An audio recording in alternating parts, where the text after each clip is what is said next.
This is one of the stories my grandmother used to tell me as a child. I can't verify its authenticity or provide any proof of its having originated from a real experience, except that nearly everyone in my mother's family knew of the story, and they can all relate it to me accurately down to the slightest detail. It goes that there was a man of around 25 years, named Pato, who was my maternal grandfather's great uncle of some sort, or a relative in any case, and he used to live in a village somewhere. I should remind the readers that this story is from a time when the subcontinent was still ruled by the British, and the villages were few and far between, separated often by thick subcontinental jungles, and the road networks were nothing of the sort that we're used to today. Pato was once invited to attend a wedding in another village. He traveled to that village on foot during the day, and unfortunately, due to some delays, it was already getting dark by the time that he was midway back to his own village. The path was a narrow one, winding through the thick jungle, and traveling on it after dark was quite dangerous, so Pato was getting quite nervous, aware of his surroundings more and more by the moment.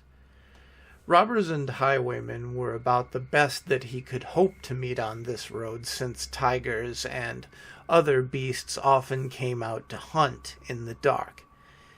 He couldn't even run properly if that were to happen, since the dress uniform he was wearing had pants that would surely trip him over.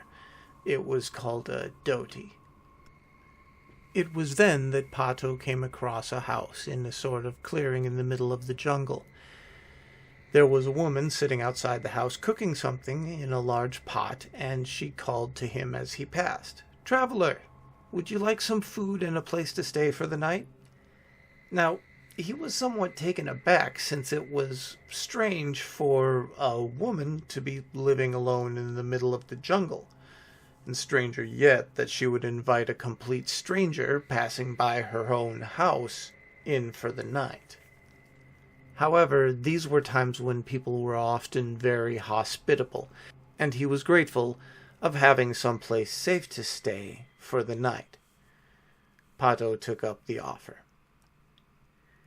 He was fed a fair meal, and the woman seemed to be friendly enough. The food and the warmth of the night put him at ease, so he started to become a little drowsy. The woman made a bed for him on the floor, choosing to sleep on the farther end of the fairly large room herself. Pato's bed was made right up against the table on which rested the only source of light in the dark room, a brightly burning candle. As he lay down, he felt much too exhausted from the day to even get up and blow out the candle himself. He tried covering his face under the sheets, but that still didn't help, since there were tiny holes in his sheets through which he could see the candle. He could also see the woman sitting down on her bed through a similar hole. She was still sitting up, so he asked her to kindly blow out the candle for him. What he saw next quickly pushed out any semblance of drowsiness from his eyes, and replaced it with gut-wrenching, sickening, petrifying terror. His eyes grew larger under the sheets as he saw the woman, still sitting down, stretch her arm slowly, steadily, to cover the distance from her bed to his, and further to the candle above it, and simply smothered the flame with her fingers.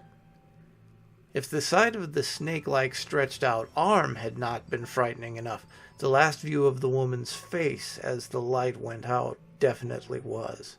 Her face was twisted and terrible, with wide, hungry eyes under hair that gave her the impression of a wild animal. She was looking right at him, as he lay there with the lights going out, her face bearing a wry smile. That was the face of death. Pato lay there in utter shock, simply at a loss for what to do. He couldn't simply run. He'd never make it out of the house. This creature would be on him in an instant with its stretching limbs.